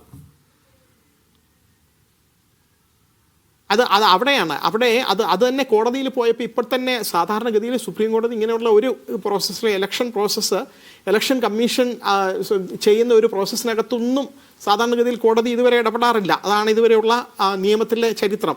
പക്ഷേ ഈ ഒരു കാര്യത്തിൽ ഇത്രയും സീരിയസ് ആയിട്ടുള്ള കാര്യങ്ങൾ ചൂണ്ടിക്കാണിച്ചു. കേരളത്തിൻ്റെ പ്രത്യേകത പറയുമ്പോൾ ഇന്ന് ചീഫ് ജസ്റ്റിസ് പറഞ്ഞത് കേരളം ഞങ്ങൾക്ക് അഭിമാനമുള്ള ഇന്ത്യയിലെ ബാക്കി സംസ്ഥാനങ്ങളെ പോലെയല്ല പൂർണ്ണ സാക്ഷരതയുള്ളൊരു സംസ്ഥാനമാണ്. കേരളത്തിൻ്റെ പ്രശ്നം വളരെ ന്യായമാണ്. ആ പ്രശ്നങ്ങൾ കേട്ടിട്ട് ഇപ്പോൾ ഈ പറഞ്ഞിരിക്കുന്ന കാര്യങ്ങൾ ന്യായമാണ്. ഇലക്ഷൻ കമ്മീഷൻ അത് പരിശോധിക്കണമെന്നൊരു നിർദ്ദേശം കൂടെ കൊടുക്കുകയാണ് ഉണ്ടായത്. അപ്പോൾ എന്തുകൊണ്ട് ഇലക്ഷൻ കമ്മീഷൻ സ്വമേധയാ ഇങ്ങനെയുള്ള കാര്യങ്ങൾ പറയുമ്പോൾ മനസ്സിലാക്കുന്നില്ല? ജനാധിപത്യ രാജ്യമാണ്. അപ്പോൾ ഭരിക്കുന്നവരുടെ മാത്രം, ഗവൺമെൻറ് പറയുന്ന കാര്യങ്ങൾ മാത്രമല്ല, ഗവൺമെൻറ്റിൻ്റെ നയങ്ങൾ മാത്രമല്ല, പ്രതിപക്ഷത്തിൻ്റെ ആവശ്യങ്ങൾ കൂടി, സാധാരണ ജനങ്ങളുടെ ആവശ്യങ്ങൾ കൂടി പെട്ടെന്ന് ഈ കാര്യങ്ങൾ കൊണ്ടുവന്ന് സമർപ്പിക്കാൻ കഴിവില്ലാത്തവരുടെ അതിനകത്ത് ജോലി സംബന്ധമൊക്കെ ആയിട്ട് ബീഹാറിലൊക്കെ ആണെങ്കിൽ ഒരുപാട് പേര് സ്റ്റേറ്റിന് വെളിയിൽ ജോലി ചെയ്യുന്നവരുണ്ട്. അപ്പോൾ അവർക്കൊക്കെ അങ്ങനെയൊക്കെയുള്ളവർ വോട്ടവകാശം നഷ്ടപ്പെട്ടു പോകുന്നവരുണ്ട്. ഒരു സ്റ്റേറ്റിനകത്ത് തന്നെ നിന്നുകൊണ്ട് തന്നെ പല സമയത്ത് കൃത്യമായിട്ട് സമയത്ത് BLO വീട്ടിൽ വരുമ്പോൾ ആ സമയത്ത് ഇല്ലാത്തവർ ജോലി സംബന്ധമായിട്ട് വേറെ സ്ഥലത്ത് താമസിക്കുന്നത്, ഇങ്ങനെയൊക്കെയുള്ള പ്രശ്നങ്ങളുണ്ട്. ഈ പ്രശ്നങ്ങളെല്ലാം ഒഴിവാക്കിക്കൊണ്ട് ആരെയൊക്കെയാണ് ഒഴിവാക്കുന്നത്? എന്താണ് ഈ പ്രോസസ്സ്? ഇത്ര എടുത്ത് പെട്ടെന്ന് ചെയ്യുമ്പോൾ അവിടെ ഗുണമാണോ ദോഷമാണോ കൂടുതൽ ഉണ്ടാകുന്നത് എന്നുള്ളത് പാർലമെൻറ്റിൽ ചർച്ച ചെയ്യേണ്ട വിഷയമാണ്. അതുപോലെ എന്ത് സയൻറ്റിഫിക് ഡേറ്റയാണ് ഉപയോഗിക്കുന്നത്? ഇത് ഈ ഫിസിക്കൽ വെരിഫിക്കേഷൻ അല്ലാതെ കുറെ കൂടെ മോഡേൺ ആയിട്ടുള്ള എന്തെങ്കിലും പ്രോസസ്സ് ഉണ്ടോ? ഇത് ഡ്യൂപ്ലിക്കേഷൻ വരാതിരിക്കാൻ മുന്നോട്ട് ഇപ്പോൾ ബീഹാറിലെ ഒരു ഇൻസ്റ്റൻസ് എടുക്കുക, ഇതുപോലുള്ള സംഭവങ്ങൾ എന്തുകൊണ്ടാണ് വന്നതെന്നുള്ളത്, അതിൻ്റെ റൂട്ട് കോസ് എന്താണ്?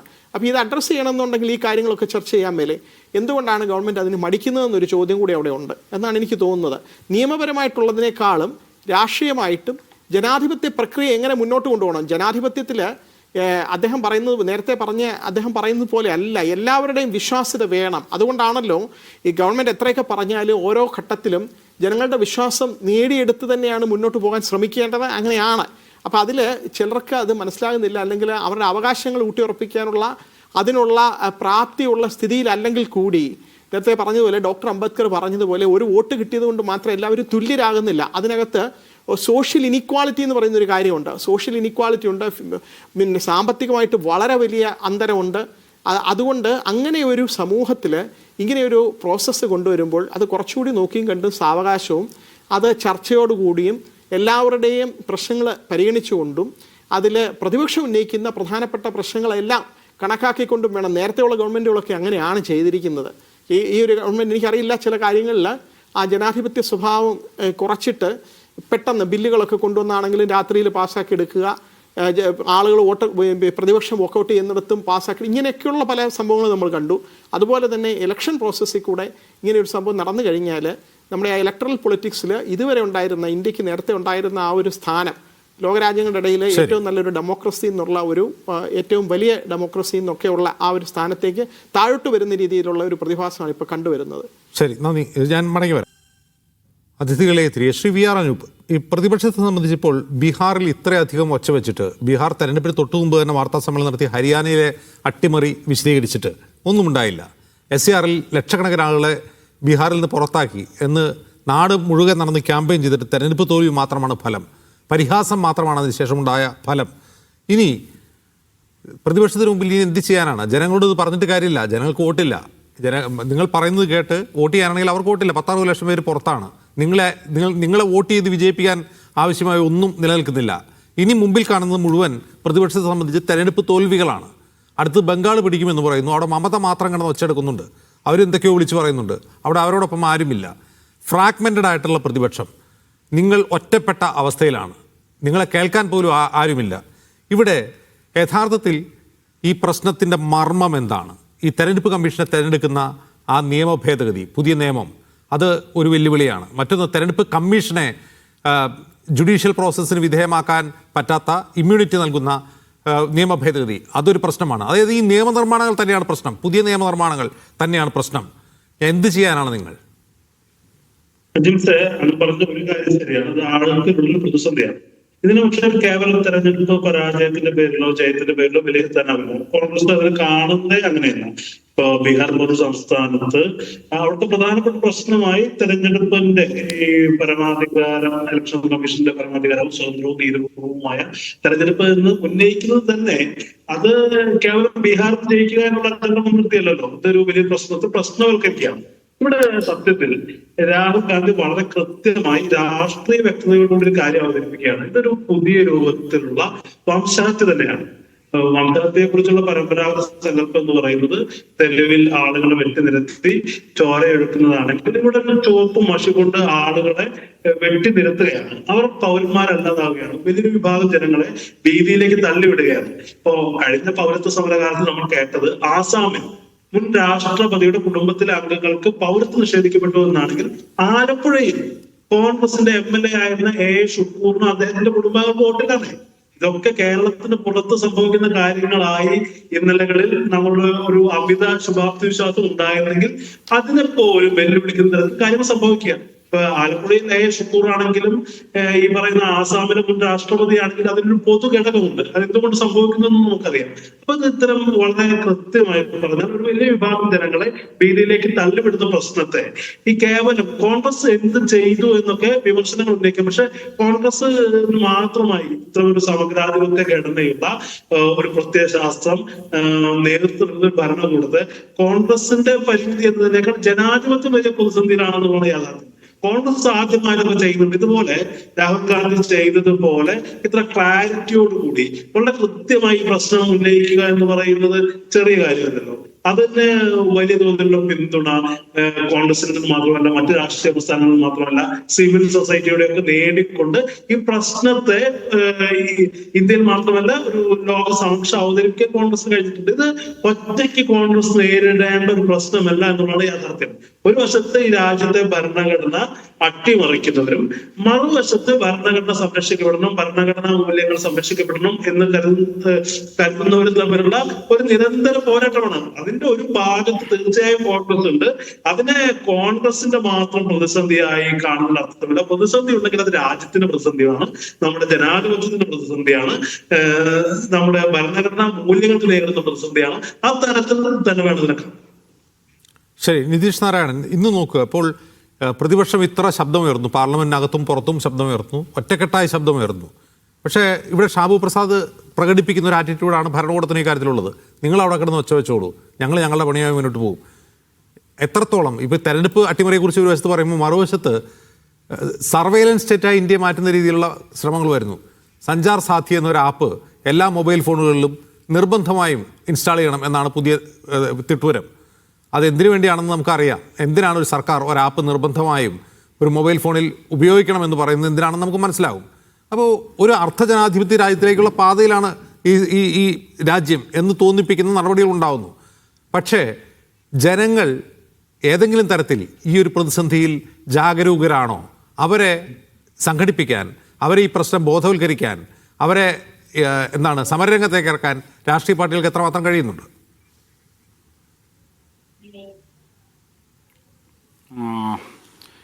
എനിക്കൊന്ന് ഇതിൽ ആദ്യം സൂചിപ്പിച്ച കാര്യം, ഈ പാർലമെൻറ്റിലെ ചർച്ചയുമായി ബന്ധപ്പെട്ട് അങ്ങേയറ്റം പരിഹാസത്തോടു കൂടിയിട്ടുള്ള ഒരു പരാമർശം ഇവിടെ ഉണ്ടായിട്ടുണ്ടല്ലോ.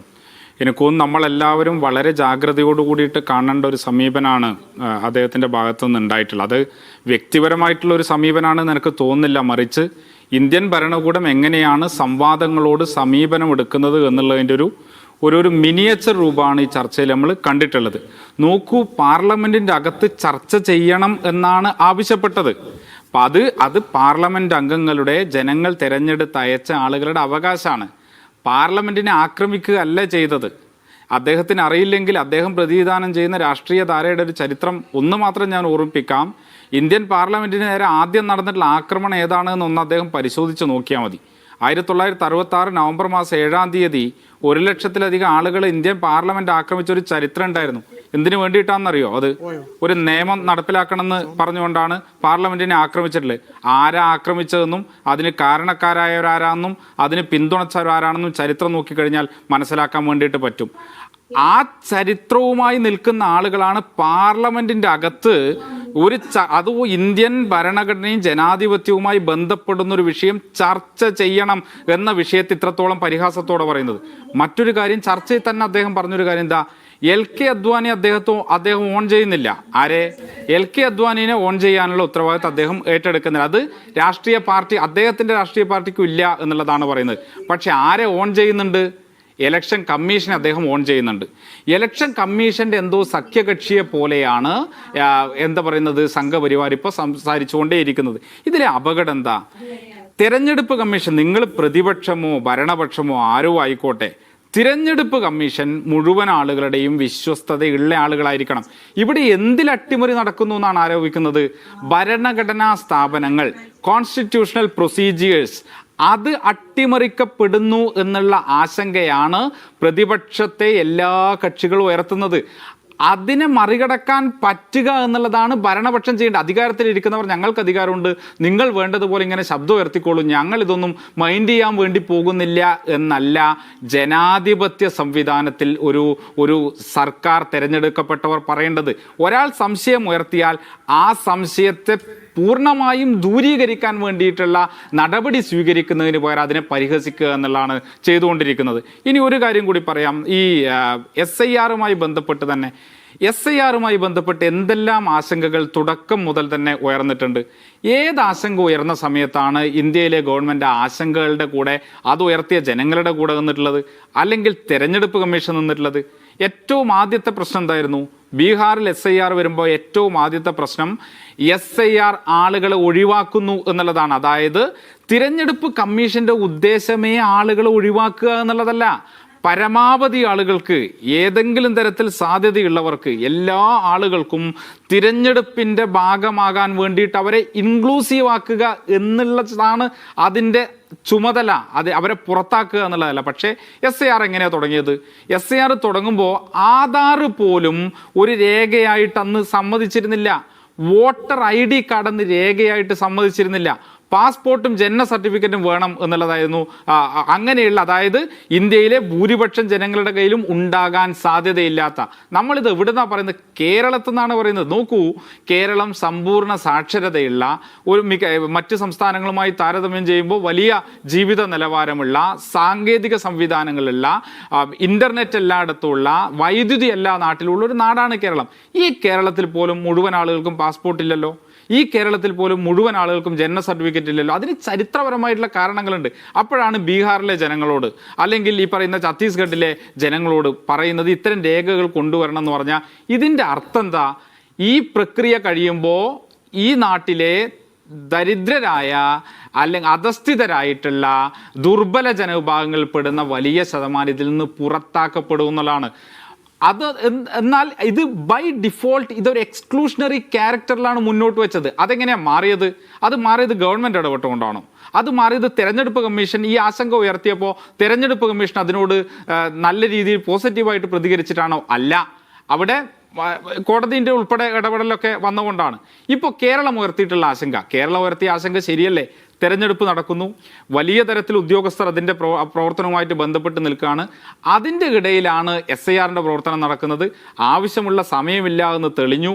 BLO-മാർ കൂട്ടമായി പറഞ്ഞു അതിൻ്റെ പ്രയാസങ്ങൾ. തെരഞ്ഞെടുപ്പ് കമ്മീഷൻ അത് കൃത്യമായിട്ട് കേട്ടിട്ടില്ല. ഇപ്പം കോടതിയാണ് പറഞ്ഞത്. അതായത് വളരെ ലോജിക്കലായിട്ടുള്ള വളരെ പ്രാഥമികമായിട്ടുള്ള ആവശ്യങ്ങളോട് പോലും പുറംതിരിഞ്ഞ് നിൽക്കുകയാണ് ഒരു ഭരണഘടനാ സ്ഥാപനം ചെയ്തത്. അപ്പം എന്താ ഒരു രാഷ്ട്രീയ പാർട്ടി ചെയ്യേണ്ടത്? നിങ്ങൾ ഭരണപക്ഷമോ പ്രതിപക്ഷമോ എന്തോ ആകട്ടെ, മുഴുവൻ ആളുകളെയും വിശ്വാസത്തിലെടുക്കണം എന്ന് പറയുന്നതിന് പകരം തങ്ങളുടെ ഒരു സഖ്യകക്ഷിയെ പോലെ കൊണ്ടുപോകുമ്പോഴാണ് ഇത് വളരെ എവിഡൻ്റായി മാറുന്നത്. ഞങ്ങൾക്ക് ഭൂരിപക്ഷമുണ്ട്, ഞങ്ങൾ ഇഷ്ടമുള്ളതൊക്കെ ചെയ്യും എന്നുള്ളത്. നിങ്ങൾക്ക് അങ്ങനെ ചെയ്യാനൊന്നും ഈ രാജ്യത്ത് പറ്റില്ല. അങ്ങനെ ചെയ്യുന്ന കരുതിയൊരു സ്ഥലം ഉണ്ടായിരുന്നല്ലോ, അയോധ്യ. എന്താ അവിടെ സംഭവിച്ചത്? കഴിഞ്ഞ ലോക്സഭാ തെരഞ്ഞെടുപ്പ് നടന്നപ്പോൾ എന്താ അവിടെ നടന്നത്? അവർക്കറിയാം. ഈ പറയുന്ന വർഗീയതയും വിദ്വേഷവും മുഴുവൻ പ്രചരിപ്പിച്ചിട്ടും പാർലമെന്ററി സംവിധാനത്തെ അട്ടിമറിക്കാൻ വേണ്ടി നോക്കിയിട്ടും നോക്കൂ, 2019-24 വരെ ഇന്ത്യൻ പാർലമെന്റിൽ പാസ്സാക്കപ്പെട്ട നിയമങ്ങളിൽ, ബില്ലുകളിൽ 34% ബില്ലുകളും പാസ്സാക്കിയത് 1 മണിക്കൂറിൽ താഴെ മാത്രം ചർച്ച ചെയ്തിട്ടാണ്. 64% ബില്ലും പാസ്സാക്കുന്നത് 2 മണിക്കൂറിൽ താഴെ മാത്രം ചർച്ച ചെയ്തിട്ടാണ്. എന്ന് വെച്ചാൽ ഒരു ബില്ല് പോലും പാസ്സാക്കാൻ വേണ്ടിയിട്ട് അതിന് ആവശ്യമായ ചർച്ചകൾ പോലും നടത്താതെ ഇങ്ങനെ എല്ലാ തരത്തിലുള്ള അട്ടിമറിയും നടത്തിയിട്ടും ഇതിൻ്റെ കേന്ദ്രമായി അവർ അവതരിപ്പിച്ചെടുത്ത് പോലും അവർക്ക് തോക്കേണ്ടി വന്നു എന്നുള്ളത് നമ്മൾ കാണണം. ഈ വെപ്രാളത്തിൽ നിന്നാണ്, ഈ പേടിയിൽ നിന്നാണ് ഇത്തരത്തിൽ ഇതിനെ കൂടുതൽ വികൃതമാക്കാൻ, ദുർബലമാക്കാൻ, അട്ടിമറിക്ക് പാകപ്പെടുത്തുന്ന ഒന്നാക്കി മാറ്റാൻ വേണ്ടിയിട്ട് ഇപ്പോൾ നടന്നുകൊണ്ടിരിക്കുന്നത്. ഇത് ജനങ്ങളെ ബോധ്യപ്പെടുത്താൻ വേണ്ടി പറ്റണം. ഇതിൽ ജനങ്ങൾക്കിടയിലേക്ക് ഇത് വലിയ ക്യാമ്പയിനായിട്ട് പോകാൻ വേണ്ടിയിട്ട് സാധിക്കണം. അങ്ങനെ സാധിച്ചാൽ മാത്രമേ കേരളത്തിൽ എസ്ആറിനെ കുറിച്ച് ജനങ്ങളെ ബോധ്യപ്പെടുത്താൻ ഭരണകക്ഷി എന്ന നിലയിൽ CPM എത്ര ശ്രമിക്കുന്നുണ്ട്? തീർച്ചയായിട്ടും കേരളത്തിൻ്റെ മുഖ്യമന്ത്രി ഉൾപ്പെടെയുള്ള ആളുകൾ അതുമായി ബന്ധപ്പെട്ടിട്ട് ജനങ്ങളുമായി സംസാരിക്കുകയും അതിശക്തമായിട്ട് തന്നെ അതിനെതിരായിട്ട് രംഗത്തും വന്നുകൊണ്ടിരിക്കുകയാണ്. അത് കേരളത്തിലെ എല്ലാ പാർട്ടികളും, എല്ലാ രാഷ്ട്രീയ പാർട്ടികളും ഒന്നിച്ച് നിന്ന് ചെയ്യേണ്ട ഒരു കാര്യവും ആണത്. പിന്നെ ആ പ്രവർത്തനം മുന്നോട്ട് പോകണം എന്നുള്ളത് തന്നെയാണ് കേരളത്തിലെ ഇടതുപക്ഷത്തിൻ്റെ, ഞാൻ മനസ്സിലാക്കുന്നിടത്തോളം എല്ലാ ജനാധിപത്യ കക്ഷികളുടെയും നിലപാട് എന്നുള്ളതാണത്. ശക്തമായിട്ട് കേരളത്തിൽ മുന്നോട്ട് കൊണ്ടുപോകണം. അതിൻ്റെ കൂടെ തന്നെയാണ് കേരളത്തിലെ സർക്കാർ എന്നുള്ളത് ഔദ്യോഗികമായിട്ട് തന്നെ പ്രഖ്യാപിച്ചിട്ടുണ്ട്. ശരി, ശ്രീ ഷാബു പ്രസാദ്, ഈ തെരഞ്ഞെടുപ്പ് പരിഷ്കരണം എന്നൊരു പുതിയ അജണ്ട കൂടി കിരൺ റിജിജു മുന്നോട്ട് വയ്ക്കുന്നുണ്ട്. അതായത് വൺ നേഷൻ വൺ ഇലക്ഷൻ, അത് നേരത്തെ തന്നെ പ്രപ്പോസൽ ഉള്ളതാണ്. അതുകൂടാതെ ഈ ഇപ്പോഴത്തെ തെരഞ്ഞെടുപ്പ് പ്രക്രിയയിൽ വലിയ സമ്പൂർണ്ണമായ മാറ്റം കൊണ്ടുവരാനാണ് അദ്ദേഹം ഉദ്ദേശിക്കുന്നത്. അതിൽ ചർച്ചയാണ് പറയുന്നത്. SIR ഒക്കെ അത് തെരഞ്ഞെടുപ്പ് കമ്മീഷൻ നോക്കിക്കോളും, നമുക്ക് അത് ചർച്ച ചെയ്യാമെന്നാണ് പറയുന്നത്. അതായത് എന്താണ് പ്രതിപക്ഷത്തിൻ്റെ ആവശ്യം എന്ന് കേൾക്കാൻ പോലും തയ്യാറല്ല. ഈ 1033 BLOമാർ മരിച്ചത് പോലും സർക്കാരിനൊരു വിഷയമല്ല, അതൊക്കെ തെരഞ്ഞെടുപ്പ് കമ്മീഷൻ നോക്കട്ടെ എന്നാണ്. അവരുടെ ജീവന് തെരഞ്ഞെടുപ്പ് കമ്മീഷൻ എങ്ങനെ വിലയിടും? ഇല്ല, SIR ഉൾപ്പെടെ ചർച്ച ചെയ്യാമെന്ന് വെച്ചിട്ടുണ്ടല്ലോ. 9-ാം തീയതി 8 മണിക്കൂർ ചർച്ച ഇവിടെ പാർലമെന്റിലുണ്ടെന്ന് കുറച്ചു മുമ്പ് ന്യൂസ് കണ്ടിരുന്നല്ലോ. അതെ, SIR കുറിച്ചല്ല ചർച്ച. ഞാൻ പറഞ്ഞില്ലേ, മൊത്തം തെരഞ്ഞെടുപ്പ് പരിഷ്കരണത്തെ കുറിച്ചാണ് ചർച്ച നടക്കുന്നത്. അത് തെരഞ്ഞെടുപ്പിന്റെ അതിന്റെ ഭാഗമാണല്ലോ SIR. എല്ലാം ചർച്ച ചെയ്യാമല്ലോ, തെരഞ്ഞെടുപ്പുമായിട്ട് ബന്ധപ്പെട്ട എല്ലാ കാര്യങ്ങളും ഇവിടെ ചർച്ച ചെയ്യാമല്ലോ. തീർച്ചയായിട്ടും രാഹുൽ ഗാന്ധി ഈ പത്രസമ്മേളനത്തിൽ അവതരിപ്പിച്ച തെളിവുകൾ പാർലമെന്റിൽ സമർപ്പിക്കട്ടെ. നമുക്ക് അതിനു വേണ്ടിയിട്ട് കാത്തിരിക്കാം. അതിനുള്ള അവസരമുണ്ടല്ലോ കോൺഗ്രസിന്. പ്രധാന പ്രതിപക്ഷ കക്ഷിയാണ് രാഹുൽ ഗാന്ധി, പ്രതിപക്ഷ നേതാവാണ്. അങ്ങനെ ഈ പബ്ലിക്കായിട്ട് അദ്ദേഹം പത്രസമ്മേളനത്തിൽ അവതരിപ്പിച്ച ആ തെളിവുകൾ പാർലമെന്റിൽ അവതരിപ്പിച്ചാൽ BJP അത് ഏറ്റെടുക്കുമെന്നാണോ? അല്ല, അവതരിപ്പിക്കട്ടെ, പാർലമെന്റിന്റെ മേശപ്പുറത്ത് വെക്കട്ടെ, അതൊരു പബ്ലിക് ഡോക്യുമെന്റായി മാറട്ടെ, ഔദ്യോഗികമായി ഒരു പബ്ലിക് ഡോക്യുമെന്റായി മാറട്ടെ. തീർച്ചയായും അങ്ങനെ വരുമ്പോൾ അത് ഒരു സർക്കാരിന് അത് അവഗണിക്കാൻ പറ്റില്ലല്ലോ. എന്ന് തന്നെയായിരുന്നു. എന്തായാലും കോടതിയിൽ കൊടുക്കാൻ അദ്ദേഹം തയ്യാറല്ലാത്ത കാര്യങ്ങൾ കുറഞ്ഞ പക്ഷം പാർലമെന്റ്, തീർച്ചയായിട്ടും അദ്ദേഹം അത് പാർലമെന്റിൽ മേശപ്പുറത്ത് വയ്ക്കും എന്ന് തന്നെ നമുക്ക് ഇവിടെ പ്രതീക്ഷിക്കാം. പിന്നെ ഇവിടെ ഈ ജനങ്ങളുടെ കൺസേൺ, ജനങ്ങളെ ബോധ്യപ്പെടുത്തൽ എന്നൊക്കെ പറയുന്നു. ജനങ്ങൾക്ക് ഇതിൻ്റെ അകത്തൊന്നും ഒരു കൺഫ്യൂഷനും ഇല്ലപ്പാ, ജനങ്ങൾക്കൊന്നും ഒരു കൺഫ്യൂഷനും ഇല്ല. പക്ഷേ ഇവരുടെ കാര്യം പ്രതിസന്ധിയിലാണ്, ഇവരുടെ ഭാവി ഇരുളടഞ്ഞതാണ്. ഈ പ്രതിപക്ഷ കോൺഗ്രസിന്റെയും CPM ഇങ്ങനെയുള്ള കക്ഷികളുടെ കാര്യം ദേശീയ തലത്തിൽ ഇരുളടഞ്ഞതാണ്. അതിന്റെ ആശങ്ക അവർ കാണിക്കും. അത് സ്വാഭാവികമാണ്, അത് നമുക്കത് മനസ്സിലാക്കാവുന്ന കാര്യമാണ്. കൺമുമ്പിൽ ഇരുട്ട് മാത്രമാണ് ഉള്ളപ്പോൾ ഉണ്ടാകുന്ന ഒരു ഭയപ്പാടും ബഹളം ഉണ്ടല്ലോ, അതാണ് ഇപ്പോൾ കോൺഗ്രസ് കാണിച്ചുകൊണ്ടിരിക്കുന്നത്. അവർക്ക് നേരെ ഇനി മത്സരിച്ച് ജനങ്ങളെ ബോധ്യപ്പെടുത്തി ജനങ്ങളിലേക്ക് ഇറങ്ങിച്ചെന്ന് വർക്ക് ചെയ്ത് ജനങ്ങളെ കൺവിൻസ് ചെയ്ത് ജനാധിപത്യ മാർഗത്തിൽ കൂടെ തിരിച്ചു വരാൻ ഒരു സ്കോപ്പുമില്ല, അവരെ കൊണ്ട് അതിന് കൊള്ളില്ല എന്ന് മനസ്സിലാക്കിയപ്പോൾ തീർച്ചയായിട്ടും നിങ്ങളെ പോലുള്ളവരുടെ സപ്പോർട്ടോടുകൂടി ഇതൊന്നുമേ ശരിയല്ല എന്നും പറഞ്ഞുകൊണ്ട് അവർ അവസാന ശ്വാസത്തിലെ പിടിച്ചു നിൽപ്പിന് വേണ്ടിയിട്ടുള്ള പരാക്രമങ്ങളാണ് ഈ കാണിക്കുന്നത്. അതെല്ലാവർക്കും ഒന്ന് മനസ്സിലാകും. അതിന്റെ ഭാഗമായിട്ടാണ് ഇപ്പോൾ ജനങ്ങളെ തെരുവിലിറക്കണം. നിങ്ങളുടെ ഇതിൽ തന്നെ വന്ന ഒരു കമന്റ് ഞാൻ വായിക്കണം. എന്താ ഒരു താജുദ്ദീൻ, ഇന്ത്യയിൽ ഒരു ജൻസി കലാപത്തിന് സമയമായി, ജനങ്ങൾ ജാഗ്രത. നിങ്ങളുടെ യൂട്യൂബിൽ വന്ന ഒരു കമന്റാണ്. ഇവരൊക്കെ ആഗ്രഹിക്കുന്ന, തുറന്നു പറയുന്നില്ല എന്നുള്ളതേ ഉള്ളൂ, ഇവരൊക്കെ ആഗ്രഹിക്കുന്ന അതാണ്. ഇപ്പൊ അജിംസ് ചോദിച്ച പോലെ ജനങ്ങളെ ബോധ്യപ്പെടുത്തി ജനങ്ങളെ സമരത്തിന് തയ്യാറാക്കാത്ത എന്തുകൊണ്ടാണെന്നുള്ളതിൽ അജിംസ് അവരോട് പറയാതെ സമരം ചെയ്യുന്നത് തെറ്റാണോ? അങ്ങനെ തെറ്റല്ല എന്നാണ് നിതീഷ് നാരായണ അല്പം പറഞ്ഞത്. 1956 പാർലമെന്റ് ആക്രമിച്ചതാരാണെന്ന് നിതീഷ് ചോദിച്ചത് അതുകൊണ്ടാണ്. ഒരിക്കലും തെറ്റല്ല. അവർ പാർലമെന്റ് ആക്രമിക്കുന്നത് തെറ്റല്ലേ? അത് ചെയ്യണം. പാർലമെന്റ് ആക്രമിക്കുന്നത് തെറ്റല്ലേ? പാർലമെന്റ് അന്നത്തെ കാലത്ത് സമരം നടന്നിട്ടുണ്ട്, ഇല്ലെന്നൊന്നും ഞാൻ പറഞ്ഞില്ല. അത് ചെയ്യട്ടെ. ഈ കുറെ നാളായല്ലോ തുടങ്ങിയിട്ട്, ഇതുവരെ ഒരു പട്ട് പോലും തിരിഞ്ഞു നോക്കുന്നില്ലല്ലോ. ഈ ജൻസിയെ ഇറക്കാനായിട്ട് വരുന്നു, ജൻസിയെ ഇപ്പൊ അങ്ങോട്ട് ഇളക്കി വിട്ട് ഇവിടെ ഈ സമരം ചെയ്താൽ അതിനോടുള്ള സർക്കാരിന്റെ സമീപനം എന്താണെന്ന് നമ്മൾ കണ്ടതാണല്ലോ. ഷാബു പ്രസാദ്, ഡൽഹിയിൽ കർഷക കലാപവും പൗരത്വ സമരം ചെയ്തവരെ UAPA ചാർത്തി ജയിലിട്ട സർക്കാരാണിത്. അവരൊക്കെതിരെ സമരം ചെയ്യാൻ പോയി വെറുതെ ജയിലിൽ പോകണമെന്നാണ്. ആരാണ് അങ്ങനെ ജയിലിൽ പോകാൻ സമരം ചെയ്യുക? സമരം ചെയ്ത ആൾക്കാരെ UAPA ചാർത്തി ജയിലിട്ട് വേറെ ഏതെങ്കിലും സർക്കാർ ഇന്ത്യയിലുണ്ടോ? അതെ, ശരി. UAPA പേടിയാണ്, സർക്കാരിനെ പേടിയാണ്. UAPA പേടിക്കണം ഷാബു പ്രസാദിന് പേടിയില്ലായിരിക്കും. എനിക്ക് ഉൾപ്പെടെ പേടിയുണ്ട് UAPA. എനിക്ക് പേടിയുണ്ട്. എനിക്ക് പേടിയില്ല, കാര്യം ഞാൻ ആ പണിക്ക് നിങ്ങൾ അറസ്റ്റ് ചെയ്യില്ല. നിങ്ങൾക്കെതിരെ UAPA വരില്ല. നിങ്ങൾക്ക് നല്ല ആത്മവിശ്വാസം ഉണ്ട്, അതുകൊണ്ട് പേടിയില്ല. എനിക്ക് പേടിയുണ്ട്. ആത്മവിശ്വാസമുണ്ട്. എനിക്ക് ഒരു പേടിയില്ല. എന്റെ പേര് UAPA വരില്ല എന്ന് എനിക്ക് ഉറപ്പുണ്ട്. കാര്യം ഞാൻ അങ്ങനത്തെ പണിക്ക് പോകുന്നില്ല. അജിംസിന് ആ പേടിയുണ്ടെങ്കിൽ അതെന്റെ കുറ്റം. എങ്ങനത്തെ പണിക്ക്? എങ്ങനത്തെ പണിക്ക്? സിദ്ദീഖാപ്പൻ എന്ത് പണിക്ക് പോയിട്ടാണ് അയാളെ വരെ UAPA ചാർത്തി തിഹാർ ജയിലിട്ടത്? UAPA കിട്ടാൻ വേണ്ട പണി ചെയ്യുന്നവർക്ക് ആ പേടി ഉണ്ടാകും. അതായത് സർക്കാരിനെ വിമർശിച്ചാൽ നിങ്ങൾ പിടിച്ചകത്തിടും. അതായത് നിങ്ങൾ സർക്കാരിനെ വിമർശിക്കാൻ പോലെ സർക്കാരിനെ വിമർശിച്ചാൽ പിടിച്ചകത്തിടും. അത് തന്നെയാണ് ഷാബു പ്രസാദ് പറയുന്നത്. ഇപ്പൊ നിങ്ങൾ സംസാരിച്ചുകൊണ്ടിരിക്കുന്നത് സർക്കാരിനെ വിമർശിക്കലല്ലേ? അതെ, അതാണ് പേടിയുണ്ടെന്ന് പറയുന്നത്. അതാണ് UAPA ഭയമുണ്ടെന്ന് പറയുന്നത്. എന്തായാലും സർക്കാരിനെ വിമർശിച്ചാലില്ലെങ്കിൽ എനിക്ക് എന്തായാലും UAPA-യും ED-യെയും ഇങ്ങനെയുള്ള ഷാബു എന്തിനാ പേടിക്കുന്നത്? ഷാബു പേടിക്കേണ്ടതില്ല എന്നാണ് ഞാൻ പറയുന്നത്. ഷാബു ഒരു കാരണവശാലും പേടിക്കേണ്ടതില്ല. വീട്ടിൽ കയറി വരണ്ട, അവരെന്റെ വീട്ടിൽ കയറി വരുന്ന പണിയൊന്നും ഞാൻ ചെയ്തിട്ടില്ല. നിങ്ങളത് ചെയ്യുന്നുണ്ടാകും. അപ്പൊ നിങ്ങൾ തീർച്ചയായിട്ടും പേടിക്കണം. അതിന്റെ എന്തെങ്കിലും ആയിക്കോട്ടെ. ശരി, ശ്രീ പ്രശാന്ത് പത്മനാഭൻ, ഇതിന് രാഷ്ട്രീയവും നിയമപരവുമായ പരിഹാരം രണ്ടും നോക്കുന്നുണ്ട് പ്രതിപക്ഷ കക്ഷികൾ എന്ന് പറയുന്നു. പക്ഷേ ഒരു നിയമ ഭേദഗതി ഓൾറെഡി 2021 നടന്നിട്ടുണ്ട്. ആ നിയമ ഭേദഗതി മുന്നിൽ നിൽക്കുമ്പോൾ ഈ നിയമപരമായ പോരാട്ടത്തിന്റെ സാങ്കത്യം എന്താണ്?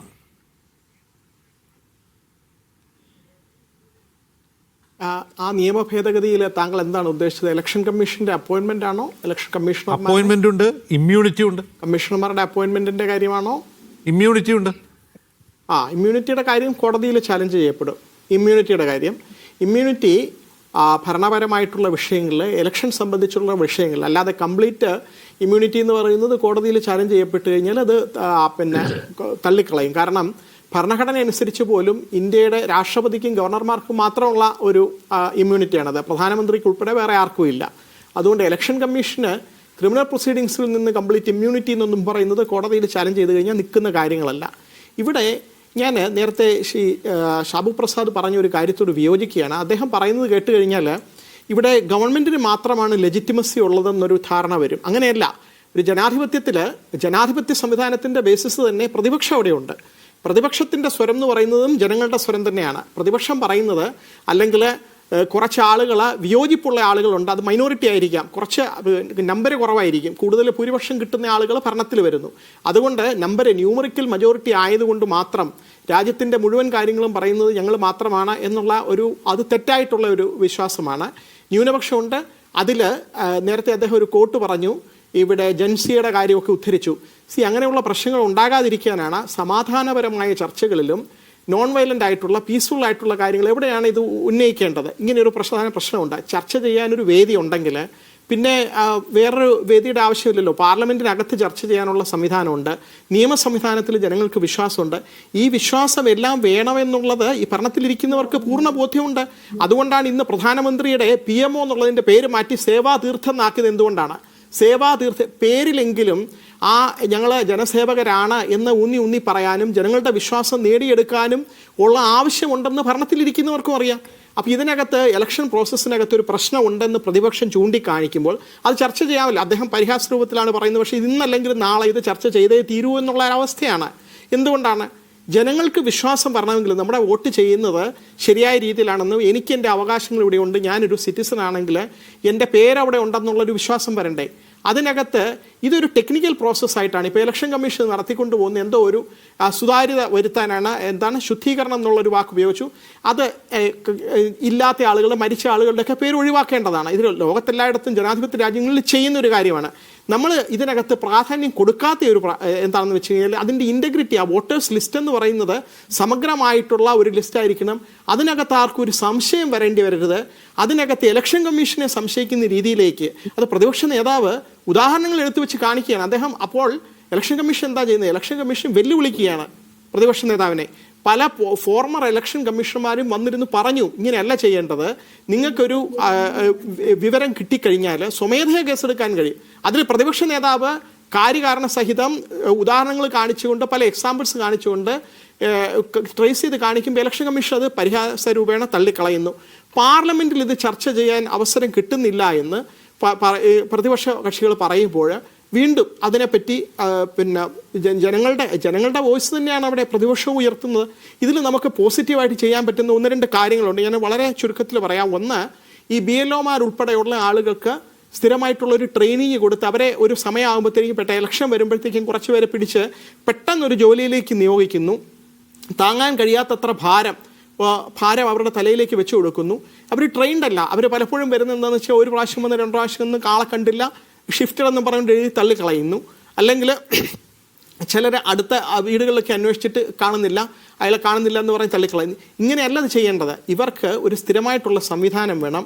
ആ ഹ്യൂമൻ റിസോഴ്സ് മാനേജ്മെൻറ്റ് എന്ന് പറയുന്നതാണ് ആദ്യം ചെയ്യേണ്ടത്.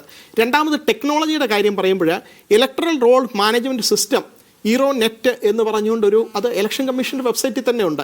അത് കുറെ കൂടെ സയൻറ്റിഫിക് ആയിട്ട് അപ്ഗ്രേഡ് ചെയ്യുകയും അത് ചെയ്ത് കഴിഞ്ഞാൽ ഇപ്പം നമുക്ക് ആധാറുണ്ട്, അതിലൊരു യുണീക്ക് നമ്പറുണ്ട്. അതുപോലെ UPI നമ്പർ ഉപയോഗിച്ച് എല്ലാവർക്കും പേയ്മെൻറ്റ് ചെയ്യാൻ പറ്റുന്നുണ്ട്, പണത്തിൻ്റെ കാര്യങ്ങൾ, ഇടപാടുകൾ. അതുപോലെ ടെക്നോളജി ആയിട്ട് കണക്ട് ചെയ്ത് ആളുകളുടെ ഒരു സമഗ്രമായിട്ടുള്ളൊരു ലിസ്റ്റ് ഉണ്ടാക്കുക. ആ പ്രോസസ്സ് കുറച്ച് സമയം എടുക്കുമായിരിക്കും. നിരവധി നിർദ്ദേശങ്ങൾ മുമ്പിലുണ്ട്. പക്ഷേ തെരഞ്ഞെടുപ്പ് കമ്മീഷൻ വോട്ടർ പട്ടിക ശുദ്ധീകരിക്കാനുള്ള സോഫ്റ്റ്വെയർ പോലും ബീഹാറിൽ ഉപയോഗിച്ചില്ല എന്നുള്ള പരാതി പ്രതിപക്ഷത്തിനുണ്ട്. അപ്പോൾ ഇത് ആരോടാണ് പറയുന്നതെന്ന ക്വസ്റ്റ്യൻ ഉണ്ട്. Prashanth Padmanabhan, really sorry. നന്ദി പ്രശാന്ത്. ശ്രീ ഷാബു പ്രസാദ്, PR അനൂപ്, നിതീഷ് നാരായണൻ, ഇത്രയും സംസാരിച്ചവരുടെ വേണം.